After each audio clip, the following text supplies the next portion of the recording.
atau Kementerian Perhubungan, nah itu juga akan melalui dilema menjadi, tapi itu akan bisa diselesaikan melalui jalur-jalur. Tapi disitulah kesulitan dari pelaksanaan birokrasi kita. Kadang-kadang antara regulasi dengan juga seperti tadi, bagaimana aparatur pelayan publik atau aparatur itu, petugas itu melakukan inovasi. Kalau regulasi sendiri juga menjadi salah satu kendala di dalam ya regulasi yang tidak sinkron, yang tidak selaras, itu menjadi hambatan daripada inovasi itu sendiri gitu. Nah, oleh karena itu ya sengketa kewenangan ini menjadi hal yang sering menjadi kendala dalam pelaksanaan tugas.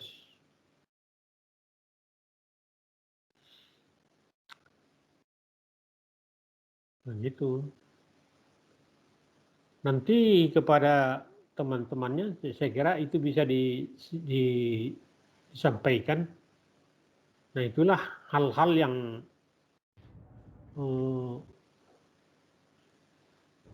itu aja ditanyakan udah cukup lah dalam ulangan itu.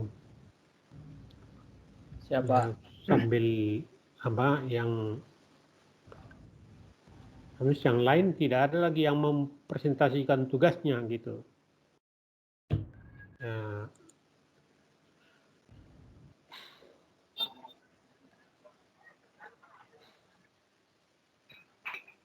itu saja kisi pokok daripada kalau nanti saya diminta untuk mengeluarkan tadi. Tapi saya harus jadi ada 4 hal tadi ya. Ya Pak.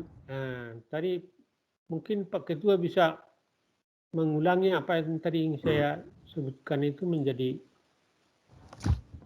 kisi itu nanti. Ya Pak, kami sebutkan poin key poinnya aja Pak ya. Iya. Yang pertama itu terkait kewajiban dari pejabat pemerintah untuk melaksanakan kebijakan pemerintah yang sesuai dengan asas pemerintahan yang baik. Kemudian terkait pelaksanaan kewenangan yang baik dan benar sesuai dengan peraturan yang berlaku. Kemudian terkait dengan kewenangan, jenis kewenangan baik itu atribusi, delegasi, kemudian batasan kewenangan baik waktu, tenggat waktu, wilayah maupun cakupannya. Dan terakhir itu terkait dengan pelaksanaan kebijakan dengan inovasi, Pak.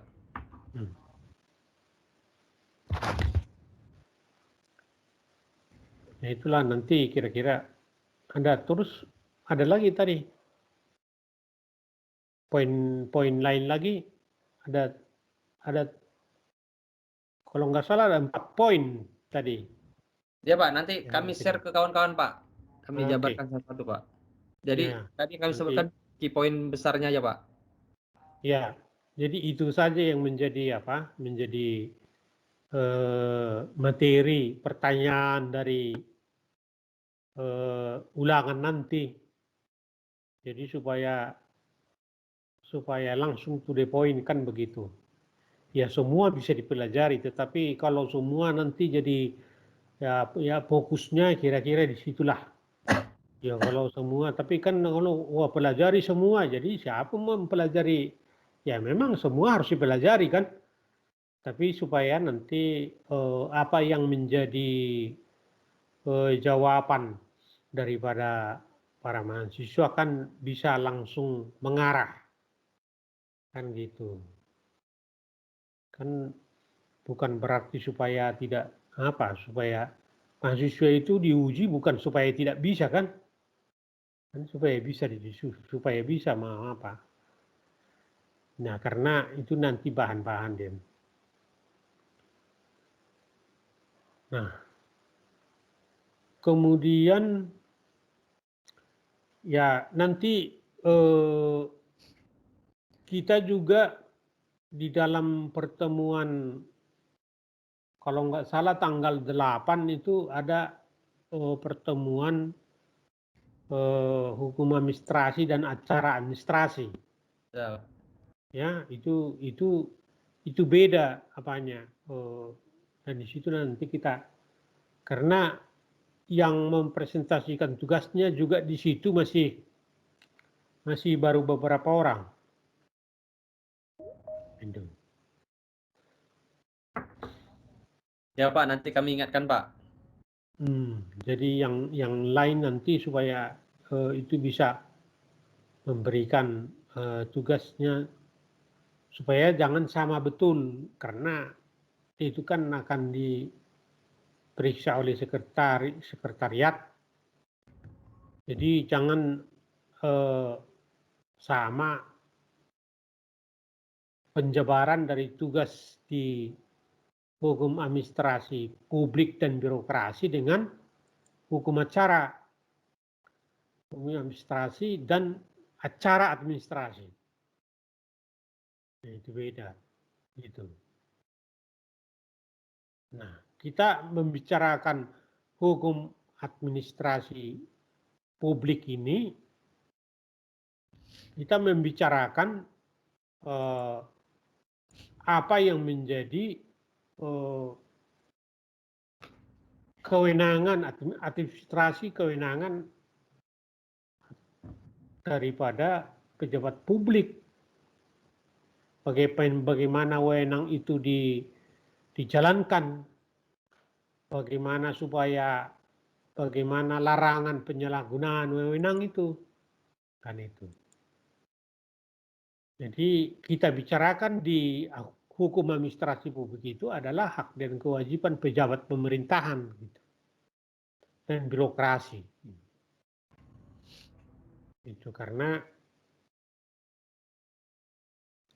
ini hal yang fundamental untuk dijabarkan, karena di dalam administrasi pemerintahan kita itu seperti tadi makalahnya Pak Budi, itu memang betul bahwa demokrasi itu ya sangat mempengaruhi jalannya pelayanan publik atau birokrasi itu sendiri. Nah, kita lihat sekarang ya pergantian daripada kepala daerah, ya pergantian daripada pemerintahan sesuai dengan, maka kaitan antara partai politik dengan birokrasi kita itu juga sebetulnya harus bisa digambarkan. Bagaimana pengaruh partai politik, kehidupan partai politik dengan kehidupan birokrasi kita. Karena ini pasti mempengaruhi. Dan inilah penyakit daripada pemerintahan kita sekarang. Karena partai politik kita belum sehat.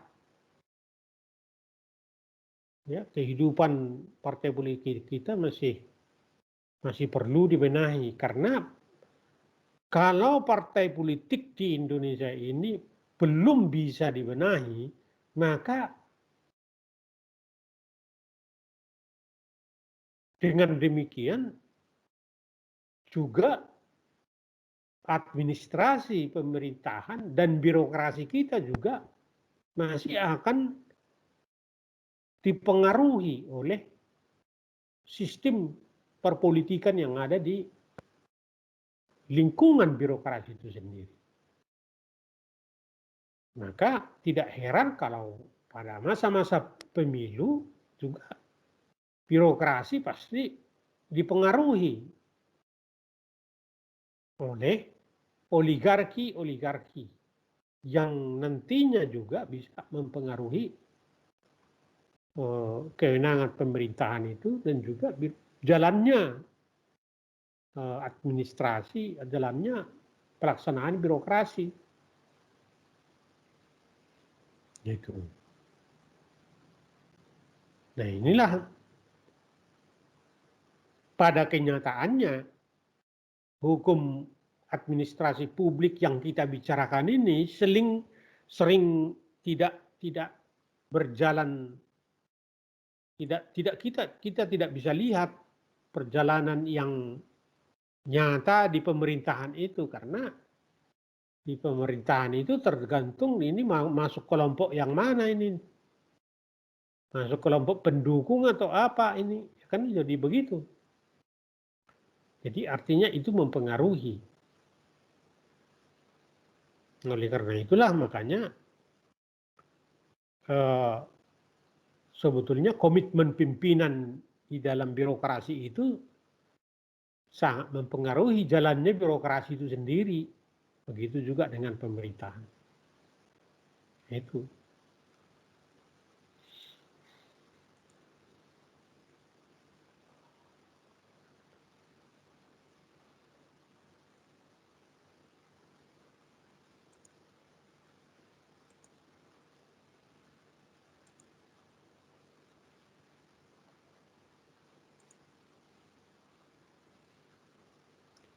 Dan juga yang paling sering, paling sudah kita bedakan di dalam pelaksanaan pejabat pemerintahan ini sekarang adalah kita sulit membedakan apa pejabat itu atau pimpinan itu, pejabat pemerintah itu di mana dia menyalahgunakan kewenangan itu. Memang ya aturan melarang penyalahgunaan kewenangan, tetapi masyarakat susah membedakan itu. Hanya orang-orang tertentu yang dapat memahami apa yang menjadi substansi daripada larangan penyalahgunaan kewenangan itu, meliputi apa saja.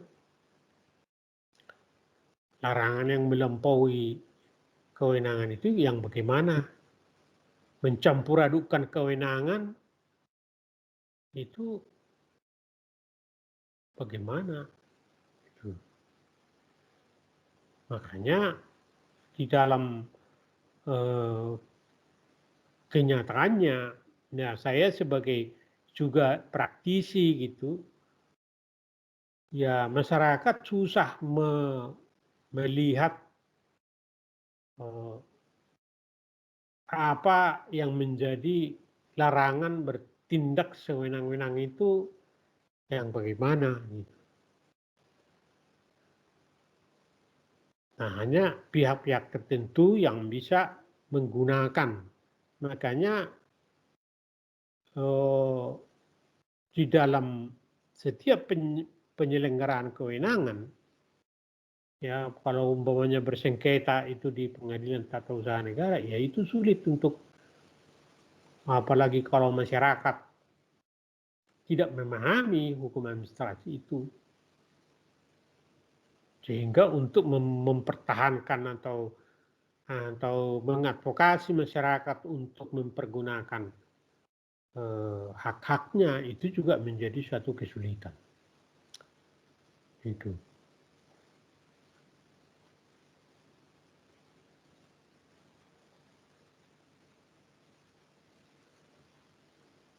Jadi kalau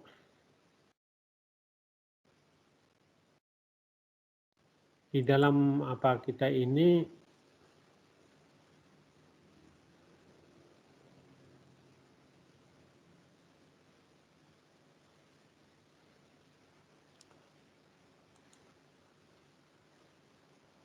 saya coba ini, saya suruh di absen juga ini, gimana ini?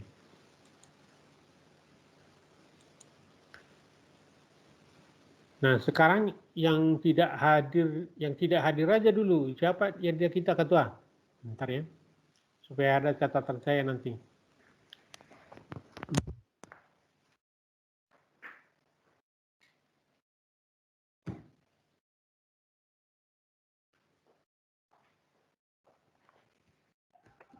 Pak Ketua diminta laporan tidak hadir tuh Pak Ketua. Halo Pak. Izin Pak. Ya. Untuk yang izin sama saya hari ini pertama Bang Elan. Bentar, saya catat dulu. Jadi yang udah izin aja Bang Elan. Terus Mega Tri Astuti. Mega, terus Tri Astuti, Pak. ya Satu lagi Muhammad Rizky Ramadhani, Pak.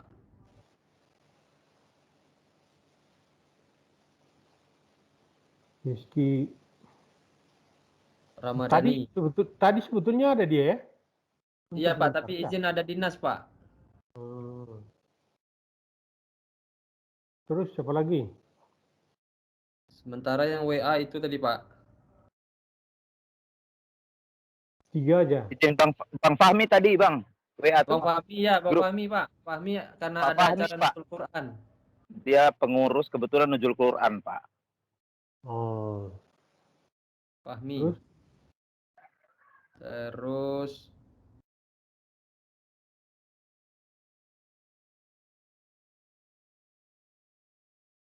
Elan, Mega, Pak Muhammad Rizky, sama Fahmi itu aja ya? ya, Pak. Yang apa? Yang izin gitu ya? Siap. Eka yang mau ekspos. Oh sudah kemarin sudah Bu Eka sudah ya ke tanggal Biasalah 23. Pak Ajis. Sudah. Usil.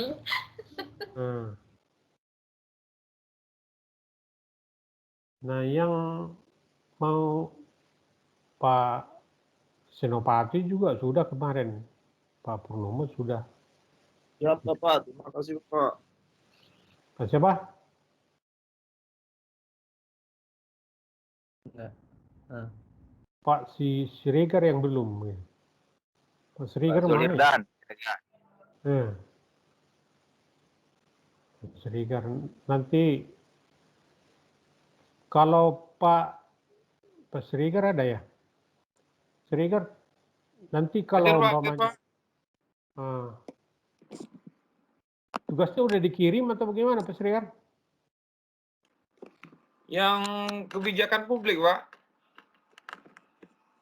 Iya, yang hukum administrasi publik ya, kebijakan publik dan birokrasi. Sudah, Pak. Tapi kalau ke Bapak belum, Pak. Ke pribadi Bapak. Oh, tapi sudah ada? Sudah ada, Pak. Mana coba? Boleh, Pak.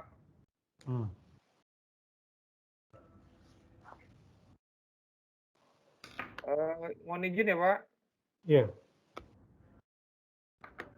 Administrasi publik dan birokrasi.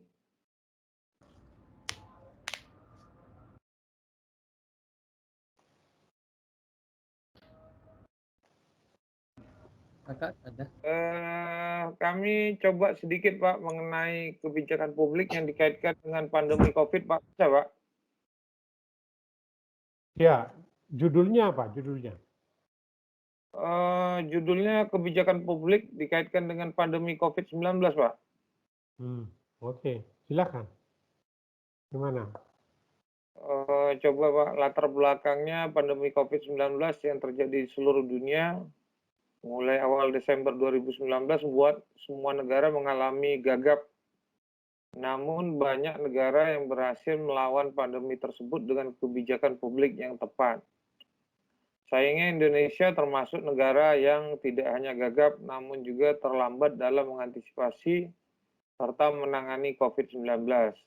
Hal tersebut dikemukakan oleh pakar kebijakan publik Agus Priambodo yang menjadi salah satu narasumber pada acara bedah buku kebijakan publik penanggulangan pandemi COVID-19 yang dilaksanakan oleh UI, Pak. Kemudian dinyatakan bahwasanya kebijakan menangani corona dijadikan perlu diperhatikan secara strategis untuk mengantisipasinya. Selain itu, narasumbernya adalah Edi Haryoto menjabarkan analisnya bahwa kebijakan yang seharusnya dilakukan berkaca dari negara-negara lain yang berhasil menanggulangi pandemi. Kemudian penanganan pandemi COVID-19 di Indonesia masih saja belum menunjukkan hasil yang signifikan, terlihat data menunjukkan sepanjang hampir 1 tahun, maksudnya tahun 2020 kemarin Pak, pandemi itu belum juga menunjukkan penurunan jumlah terkonfirmasi positif, padahal banyak payung hukum diundangkan untuk menjadi dasar penanganan tersebut. Kemudian Ya, gini Pak Gimana, Pak? Siregar, mungkin itu nanti bisa saja di-share nanti lengkapnya gitu. Tapi intinya yang mau disampaikan oleh Pak Siregar kan bahwa pelayanan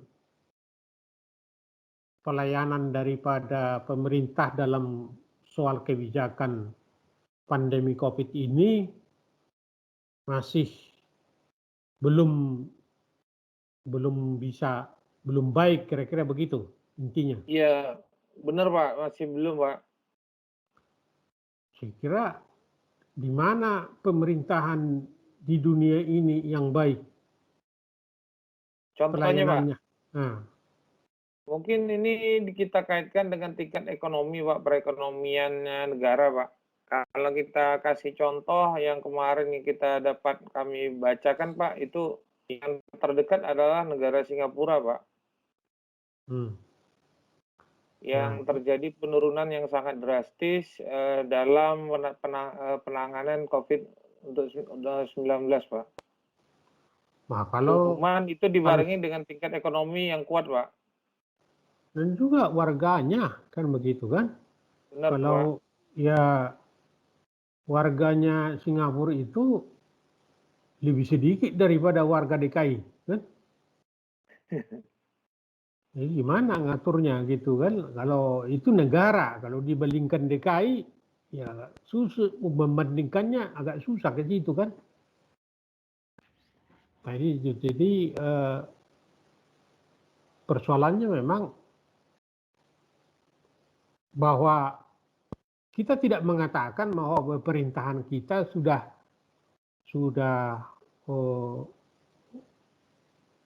baik di dalam melaksanakan kebijakannya dengan penanganan COVID itu. Tetapi memang di dalam situasi darurat kesehatan seperti itu ya memang kebijakan itu pasti sering dirubah-rubah ya, sesuai dengan kondisi yang ada, karena ya belum ada satu negara pun yang berpengalaman soal ini kan begitu. Jadi agak sulit kalau ditarik kepada masalah penanganan COVID, soal pelayanan. Tetapi kalau coba mungkin nanti bisa Pak Siregar bisa mendekati permasalahan tentang bagaimana sesungguhnya perjalanan dari oligarki dalam mempengaruhi jalannya administrasi publik dan birokrasi. Nah, itu baru paten itu Pak Siregar. Siapa Pak? Oligarki. Ya. Mempengaruhi jalannya hukum administrasi dan birokrasi. Gitu kan? Administrasi publik atau pelayanan publik atau apalah. Tetapi oligarki ini, karena oligarki itu bisa jadi partai politik sendiri. Partai politik juga ditunggangi oleh oligarki yang lain. Kan begitu. Baik Pak. Karena ini yang sekarang yang menjadi hal yang aktual di negara kita, karena ya semua sepertinya pemerintah bisa dikendalikan oleh oligarki itu. Kepentingan-kepentingan daripada di luar kekuasaan itu sendiri. Ada kekuasaan lain yang justru lebih kuat dari pemerintahan itu sendiri. Nah ini. Nah oleh karena itu kan kita kan tidak bisa memilih pimpinan kalau tidak diseleksi oleh partai politik. Mana yang dipilih, mana yang disuguhkan oleh partai politik, itulah yang kita pilih. Gitu. Sementara partai politik ini, ya kita sudah mengetahui ini partai politik ini jadi seperti perusahaan jadinya. Dikuasai oleh segelintir elit dari partai politik itu. Dan ini juga ditunggangi. Kayak gitu. Nah, sampai kapanpun pelayanan publik kita, administrasi pemerintahan kita akan berjalan tidak seimbang kalau sistem kepartaian di negara kita ini belum dirapikan. Gitu. Nah, ini tahun 2024 kita tidak tahu apa yang terjadi ini. Nah, gitu. Kira-kira begitu, Pak Siregar. Nah, kalau Baik, itu bisa Pak. disampaikan sedikit saja, mungkin ya 2000 kata cukup lah, gitu kan. Tapi jernih dari pikiran dari Pak Siregar sendiri, bagaimana sebetulnya ini? Gitu. Ya, artinya tesisnya itu, pemikirannya itu dikatakan bahwa ya sistem hukum administrasi publik kita ya ini akan tetap tidak bisa berjalan dengan baik, dan juga birokrasi kita akan selalu dipengaruhi oleh elit-elit dari partai politik dan juga oligarki di luar partai politik dan kekuasaan itu sendiri. Itu. Nanti dikirimkan aja melalui WA, nanti bisa saya komen, bisa saling nanti dibenahi gitu kalau ada komentar saya gitu, Pak Siregar ya. Baik, Pak. Oke. Mungkin ada yang lain?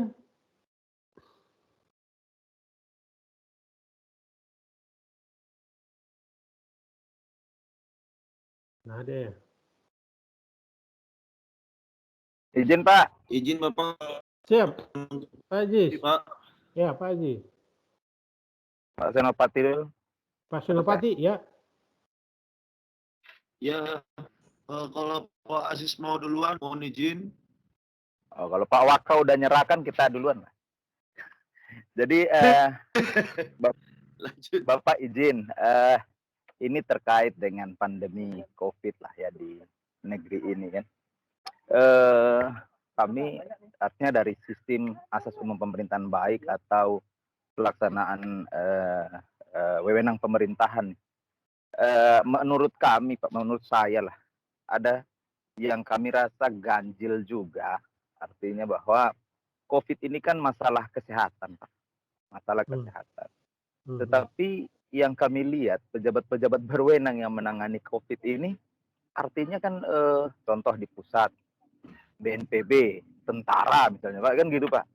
Jadi ya kebijakan apa ya, pemangku kepentingan utama misalnya presiden ini menempatkan, jadi masyarakat kan, saya lah khususnya Pak, bingung kan melihat kalau misalnya kalau urusan transportasi harusnya kan yang di depan Menteri Perhubungan, urusan kesehatan yang di depan harusnya Menteri Kesehatan, tapi yang terjadi di negara kita ini kan menunjuk orang-orang itu menurut kami lah Pak tidak kurang kompeten lah, apalagi dengan dunia kita yang tidak terbatas lagi dengan IT dan lain sebagainya. Contoh lah Pak, kita bisa lihat video-video tentang pernyataannya mantan Menteri Kesehatan, kemudian jadi bingung kita Pak, karena memang apa ya Pak, kalau kami lihat ini pola pemerintahan kita dalam menyelenggarakan pemerintahan itu mungkin orang lain tidak bermasalah, tapi kalau kita yang mau dalami dengan lebih detail, kok ditangani bukan dengan orang-orang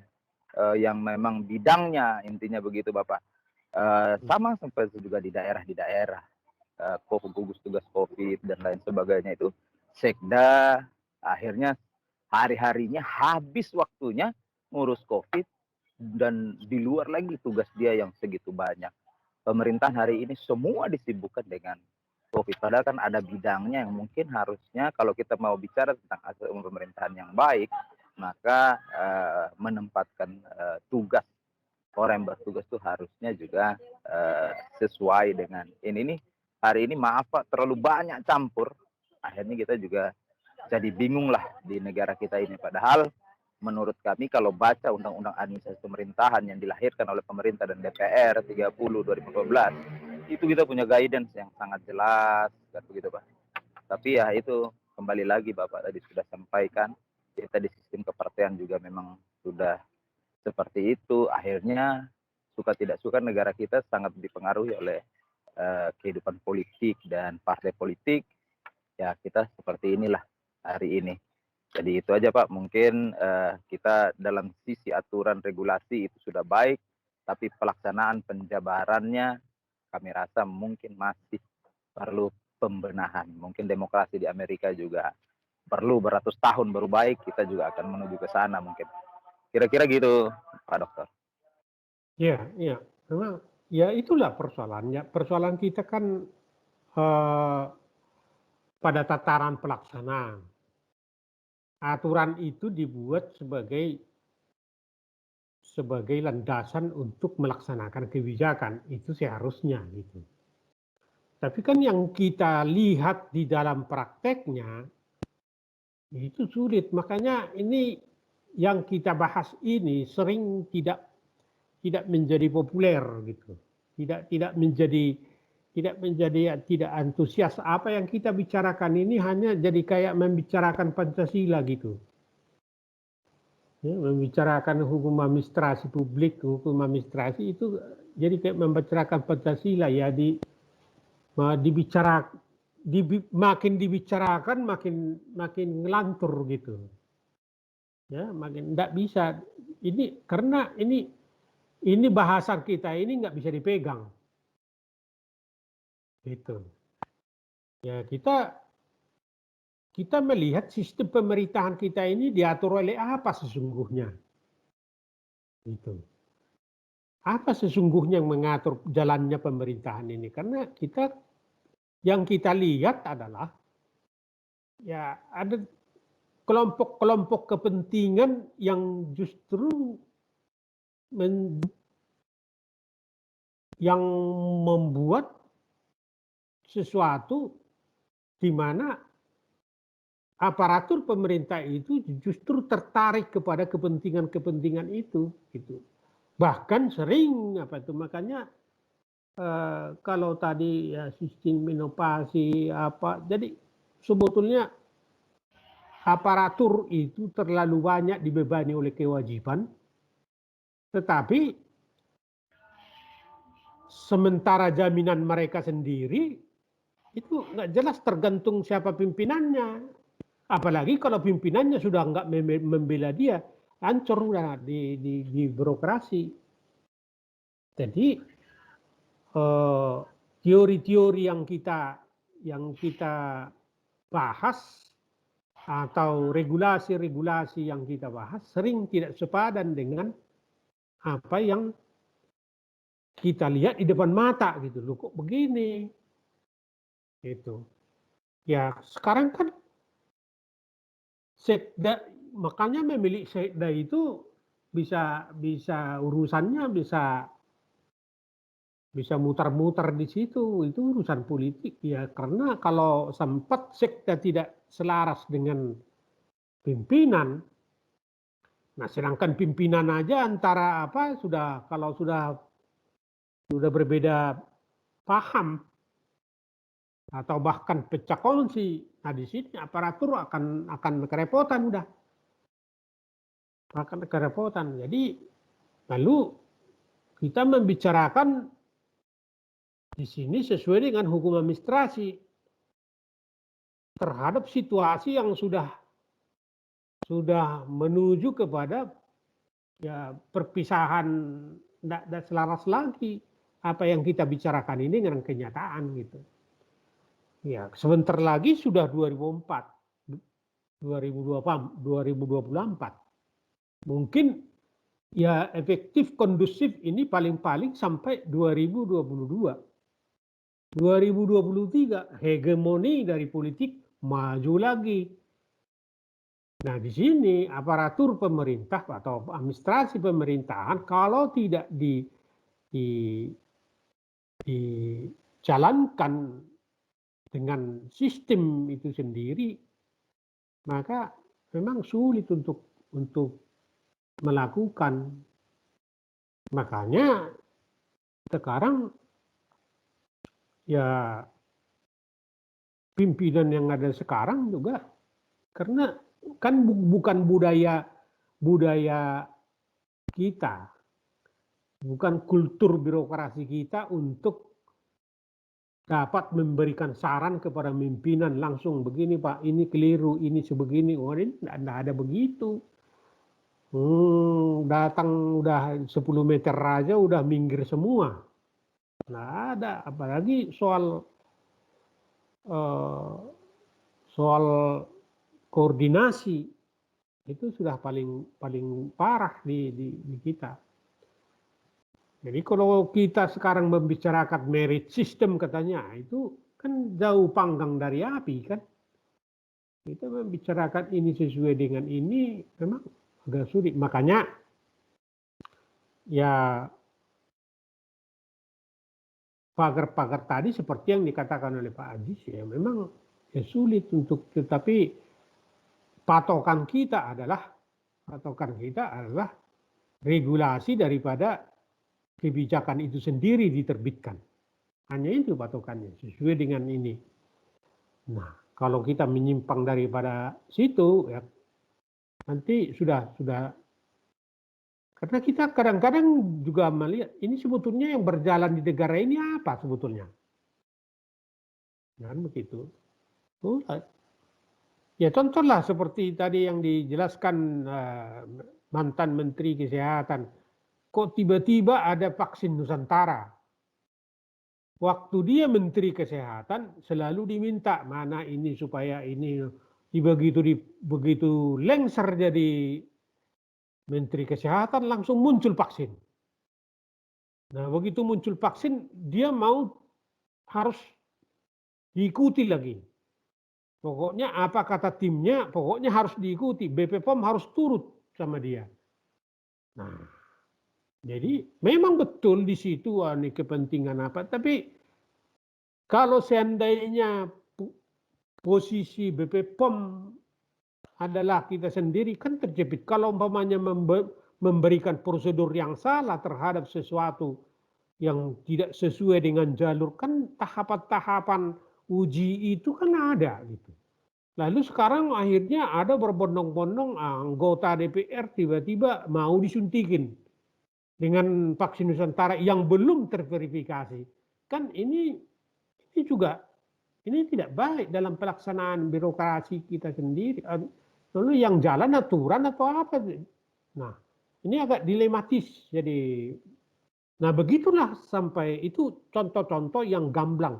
Begitu apalagi ya saya ya dihubungi oleh salah satu aparatur pemerintah dari yang sudah sekarang di penjara gitu. Nah dia menceritakan bagaimana dia menjadi korban gitu. Ya tapi saya bilang Bapak sudah di penjara baru ngomong begini.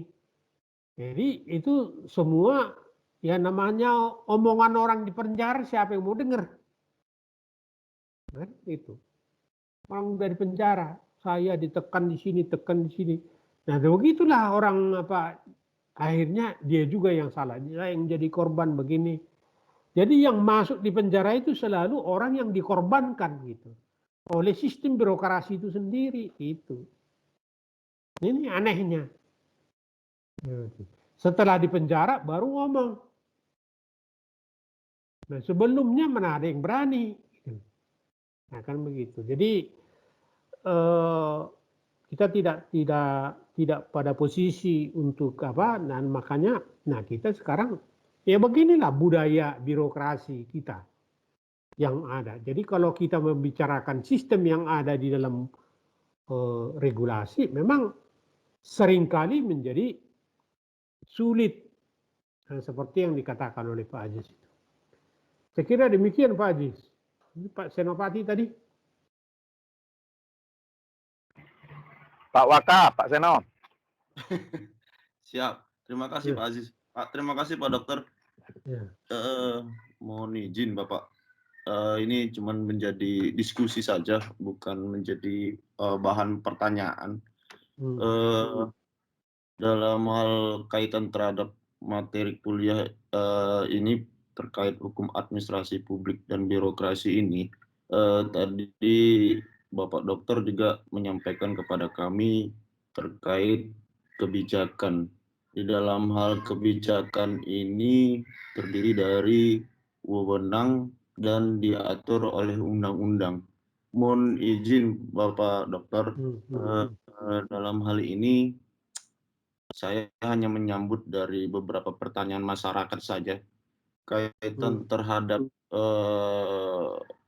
permasalahan belakangan ini. Memang di wilayah Bintan khususnya itu ada situasi secara khusus terkait agraria. Beberapa situasi ini juga dalam hal ini menjadi fokus di beberapa sisi dari stakeholder. Kaitannya ada suatu kebijakan atau wewenang yang diberikan oleh instansi yang berwenang dalam hal ini memutus atau memberikan suatu kebijakan yang dianggap sisi dari kacamata masyarakat, yaitu sedikit menyimpang. Namun sebagai contohnya supaya lebih konkret, Bapak, dalam hal ini adanya suatu instansi yang berwenang hal tersebut terkait agraria ini atau persoalan tanah. Hal ini saya secara pribadi memandang apakah itu terkait adanya diskresi atau memang suatu kaitan terhadap kebijakan yang dianggap oleh beberapa kacamata dari hukumnya dalam hal ini untuk mengisi kekosongan aturan yang dianggap harus diambil keputusannya. Contohnya yaitu adanya suatu wilayah yang dianggap pada saat itu sudah terjadi abrasi. Namun pejabat TUN ini memberikan suatu kelonggaran kepada si pemohon sehingga legalitas yang diterbitkan oleh pejabat TUN ini ternyata di luar dari yang diatur, yaitu ternyata termasuk bukan berupa tanah yang diukur, namun termasuk laut. Alasannya berkaitan terhadap adanya suatu dokumen induk yang menjadi tolok ukurnya, dan terhadap hal itu juga adanya suatu narasi yang beranggapan bahwa itu adalah terkait adanya abrasi, sehingga kebijakan itu dianggap benar.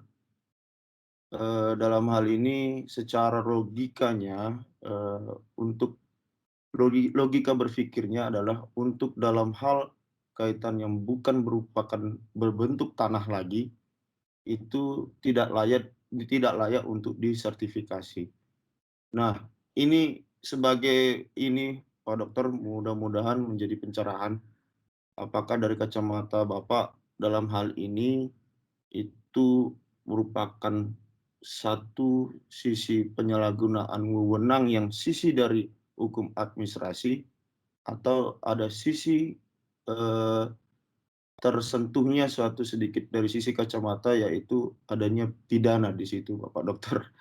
Mungkin itu di satu sisi yang berkaitan agraria. Untuk sekaligusnya juga saya ingin mendiskusikan terkait barang milik daerah nih. Barang milik daerah ini pun sama halnya, sama seperti tadi yang saya sampaikan bahwa ada kebijakan itu yang diambil ternyata dalam hal ini karena adanya suatu kekosongan hukum sehingga dari barang milik daerah ini dianggap saat ini terbengkalai dan adanya potensi kerugian terhadap yang dialami oleh negara atau pemerintah daerah yang tidak terawat dalam hal ini terhadap barang milik daerah. Mohon izin Bapak, bila mana ada pencerahan sedikit terkait materi kuliah ini mungkin sedikit menyentuh apa yang sudah terjadi di lingkungan masyarakat. Dapatkah Bapak memberikan sedikit masukan kepada kami bila mana hal itu masuk di dalam pertanyaan kepada kami sebagai mahasiswa, apa yang harus menjadi penjelasan yang konkret terhadap penilaian masyarakat. Sementara mungkin dari saya itu Bapak, mohon izin, terima kasih kesempatannya. Ya, makasih Pak Senopati. Itu barang milik daerah itu penghapusan atau pengalihan? Yang kami dapatkan informasi tersebut adalah penyerahan untuk pengelolaan, namun di sisi lain karena hal tersebut bersifat untuk pelayanan masyarakat sehingga tidak tercatat kepada daerah sebagai asetnya, dan di mana pada saat ini aset tersebut dikuasai oleh masyarakat namun terbengkalai, sehingga dari sisi aset itu sendiri memiliki nilai ekonomis di saat adanya aset itu dikeluarkan oleh APBD untuk menjadi aset namun dialihkan kepada masyarakat untuk dikelola. Mungkin itu Pak. Ya, soalnya mengenai aset ini kan sering menjadi abu-abu antara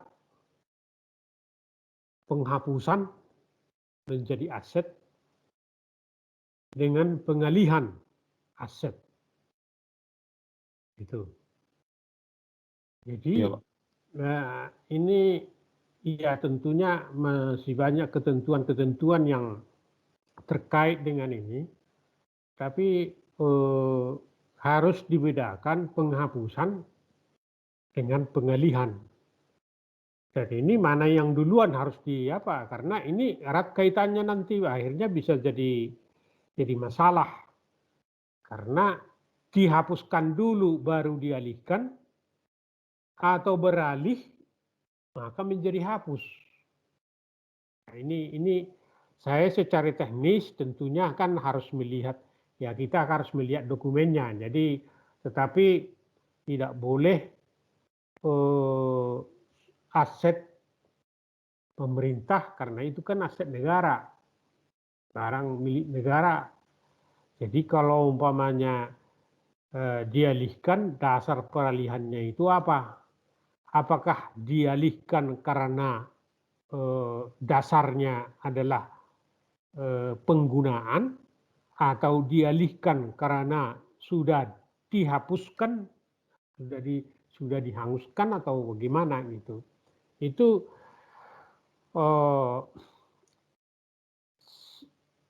saya pernah menangani masalah seperti itu ya, karena ya waktu itu memang dituduh menjadi pidana memang gitu. Tapi karena saya tidak tahu persis sekarang itu kenapa bisa jadi dimanfaatkan secara ekonomis oleh, nah ini padahal belum dihapuskan. Apakah ada peralihannya? Nah ini yang perlu harus diteliti. Kalau mengenai lahan tanah, pemberian mengenai dengan alasan apapun, kalau di luar daripada, karena ada kan surat ukur buku tanah itu ada, jadi kalau ada perluasan di luar daripada itu sudah menjadi di luar kewenangan. Kalau sudah di luar kewenangan ya tentunya ya secara administrasi bagaimana itu kok bisa jadi di luar itu bisa timbulkan suatu proses, tentunya kan ada prosedurnya. Kalau sudah di luar prosedur itu, maka kita lihat di mana letaknya, apakah ada kerugian pihak lain, atau mungkin ada aturan lain yang dilanggar di situ. Kalau itu menyangkut lahan daripada pihak tertentu, atau katakanlah itu sudah menjadi katakanlah mengarah ke laut, jadi abrasi, karena di sini pernah juga di Batam seperti itu, karena di Batam itu hak pengelolaan BP Batam itu adalah Pulau Batam. Tidak ada lautnya. Jadi yang diberikan kepada Otorita Batam dulu adalah pengelolaan lahan, bukan laut. Nah, tapi ketika pemerintah daerah memberikan izin untuk membuat reklamasi, akhirnya daratan itu melebar. Itu melebar. Nah, kalau melebar, lalu izin untuk melebarkan itu kan dari garis pantai itu dulu hak dari Pemko itu sekian meter. Dari titik surut. Nah, gitu kan. Titik surut waktu air pasang surutnya itu ada titiknya di situ. Nah, untuk menguruk laut itu izinnya dari Pemko. Setelah diuruk, akhirnya jadi daratan. Setelah jadi daratan, bukan menjadi Pulau Batam 1 atau jadi pulau lain itu, tetap Pulau Batam. Sepanjang dia Pulau Batam, maka pengelolaannya adalah kepada Otorita Batam. Nah, kan begitu. Lalu di lahan yang diuruk ini diberi sertifikat. Karena sudah membayar retribusi kepada Pemko. Nah, sedangkan fasilitas infrastruktur ini semua dibangun Otorita Batam. Maka timbul masalah, datang Badan Pemeriksa Keuangan, kenapa tidak kamu pungut uang iuran kepada lahan yang diuruk itu? Nah, ini berbicara kewenangannya, kewenangan yang mana? Nah, kok bisa timbul di sana sertifikat? Padahal yang berwenang mengalokasikan lahan di Batam hanya Otorita Batam dulu, sekarang BP Batam. Tidak boleh Pemko Batam mengalokasikan lahan di Batam. Kan begitu. Karena dulu kepresnya itu Pulau Batam, hak pengelolaannya pada Otorita Batam gitu. Nah, jadi kalau laut diuruk menjadi apa? Jadi ya bukan pulau lain itu. Nah, di situ. Nah, akhirnya ya jadi masalah sampai kepada ya sekarang sampai ya tidak selesai itu urusan, karena investor sudah memiliki sertifikat alokasi lahan bukan dari Otorita Batam atau BP Batam. Nah, di sini sudah menjadi, di sini adalah sudah ada, kalau di Batam itu sudah menjadi sengketa kewenangan. Tapi kalau di Bintan barangkali di sana ada apa, tetapi yang jelas kewenangan itu tidak boleh melampaui. Kalau kewenangan itu dilampaui dan ada pihak yang dirugikan, nah itu akan menjadi masalah hukum. Nah, masalah hukum apa yang terjadi? Nah, ini harus dilihat datanya. Nah, bagaimana tentang surat ukur, bagaimana pengukuran itu dilakukan, kenapa atas perintah siapa diukur melebihi daripada ukuran yang ada di. Nah, kira-kira begitu Pak Senapati yang bisa saya beri tanggapan, karena memang soal pelaksanaan kewenangan itu, apalagi di bidang tanah seperti itu biasanya memang bisa dilihat dari beberapa aspek yang memiliki kewenangan di situ. Gitu. Begitu Pak Senapati. Terima kasih Bapak, terima kasih Bapak. Ya. Mungkin berbagi dikit Pak. Yuk, monggo Pak. Baik, terkait yang pertanyaan Bang Seno ini kan kebetulan kami ada pengalaman, kami hanya berbagi aja Pak. Tadi kayaknya Bang Seno tanya tentang tanah yang abrasi. Jadi pada saat tahun 2017 kebetulan kami juga sama mau ngurus pergantian lahan yang dibebaskan Pemprov untuk kepentingan pembangunan pelabuhan dengan appraisal. Jadi di sana baru kami tahu bahwa ada satu peraturan kita yang terkait dengan tanah hilang atau tanah musnah, Pak. Jadi walaupun yang pemilik awal itu punya tanah itu seluas lebih kurang 1 hektar, kemudian dia hilang karena ada 3 di dalam peraturan Menteri Agraria itu. Sebab tanah hilang itu satu karena abrasi pantai, yang kedua tenggelam, yang ketiga longsor. Maka haknya terhapus dengan sendirinya. Jadi yang bisa kita bebaskan adalah yang wujud tanahnya masih ada. Haknya yang abrasi sudah hilang dengan sendirinya. Artinya keluasan tanah yang dimiliki oleh pemegang sertifikat hak milik tersebut tinggal sisanya dan wajib mengurus sertifikat ulang. Nah itu yang pada saat kami ngurus dengan Ibu Kakanwil waktu itu kalau nggak salah. Jadi memang haknya otomatis terhapus dan tidak bisa misalnya dia tadi yang kami bebaskan tuh kan baru sampai dengan alas hak. Dengan alas hak yang selesai itu tidak bisa diajukan sertifikat sebenarnya. Walaupun ada sejarah, ada sempadan batas yang nyatakan dulu di sana itu adalah daratan. Kenyataan hari ini dia sudah lautan. Maka yang sudah lautan itu sudah bukan lagi merupakan hak milik secara hukum pemiliknya. Itu itu pengalaman aja, peraturan Menteri Agraria kami lupa. Tapi kira-kira gitu Bang Seno. Jadi itu namanya tanah musnah atau tanah hilang.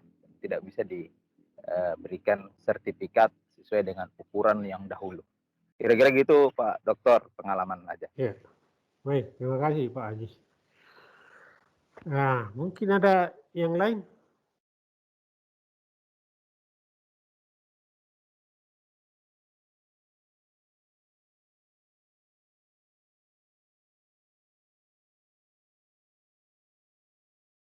Ada ya?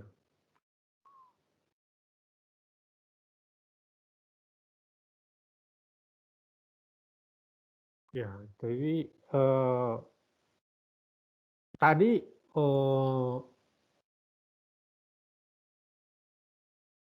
juga seperti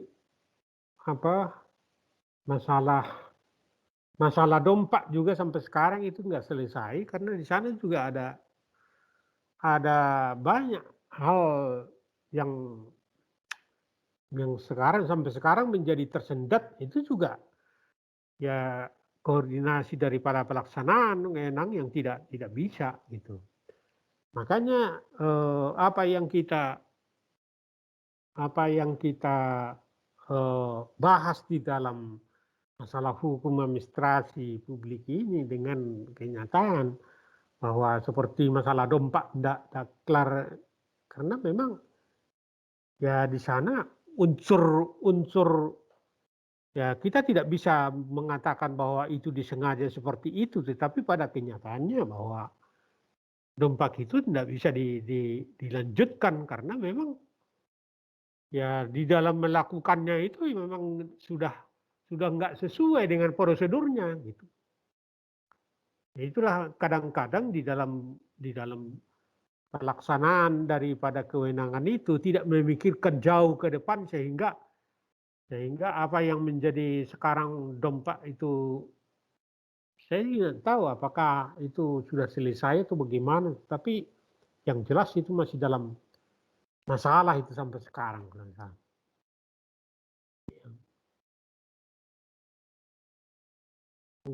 Mungkin Pak Ajis juga tahu itu masalah dompak itu, Pak Ajis ya. Tanah dompak Pak ya? Dompak ya dompak ya. Iya Pak, tahu Pak. Itu juga masalah. Jadi disitulah kadang-kadang masalah koordinasi itu di situ makanya akhirnya jadi berhenti gitu kan. Iya. Gitu. Nah, di sini juga ada yang menjadi sorotan kita sebetulnya karena yang susah dilakukan di dalam pelaksanaan daripada aparatur atau birokrasi itu sendiri adalah seperti tadi yang saya katakan, ya wewenang itu disalahgunakan melihatnya itu kan setelah jadi masalah baru kita bisa lihat oh di sini ada penyalahgunaan wewenang. Bukan sebelumnya karena sebelumnya pejabat itu kan sulit untuk membedakan pencampuradukan antara larangan dengan wewenang itu. Pejabat itu bertindak di posisi mana. Nah setelah jadi masalah ya baru bisa diurai salahnya di sini. Tapi sudah jadi masalah. Nah, kan begitu. Makanya sekarang itu selalu diadakan pendampingan oleh KPK supaya mengingatkan bahwa ini salah ini supaya tidak terkesan bahwa aparatur itu sudah dibiarkan salah dulu baru ditangkap. Nah itulah. Dan karena membuktikan kesalahan memang di dalam pelaksanaan kewenangan itu bukan hal yang mudah. Makanya KPK itu bisa yang paling mudah dilakukan seperti OTT. Harus semua nanti bisa penyelenggaraan kewenangan itu semua yang salah itu bisa keluar semua. Nah itu yang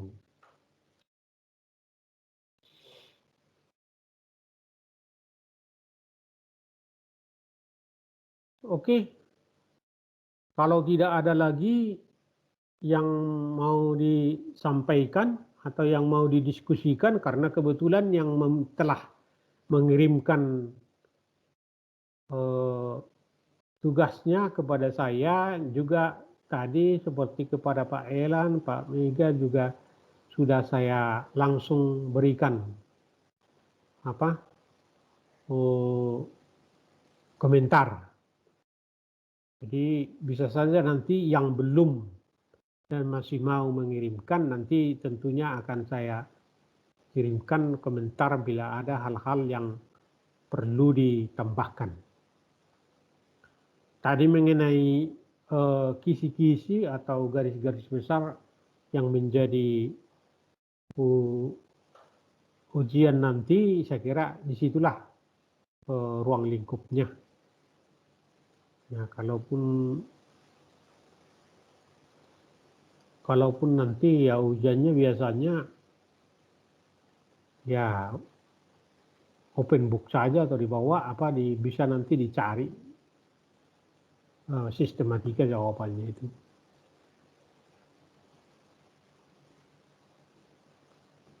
Bagaimana Pak Pak Sirait sama Pak Ari, apakah masih ada yang mau kita bicarakan? Kalau tidak ada, Pak Ketua. Ketua ke belakang, Pak. Pak. Cukup, Pak. Cukup, Pak. Cukup ya. Ya, Pak. Oke, karena ya dari makalah-makalah ini kan nampak bahwa sebetulnya ya sudah mantap lah pemahaman dari apalagi Pak Hari. Nah, itu kan memang bidangnya kan. Jadi sudah cukup. Betul, Pak. Betul, Pak. Jadi ya, terima kasihlah atas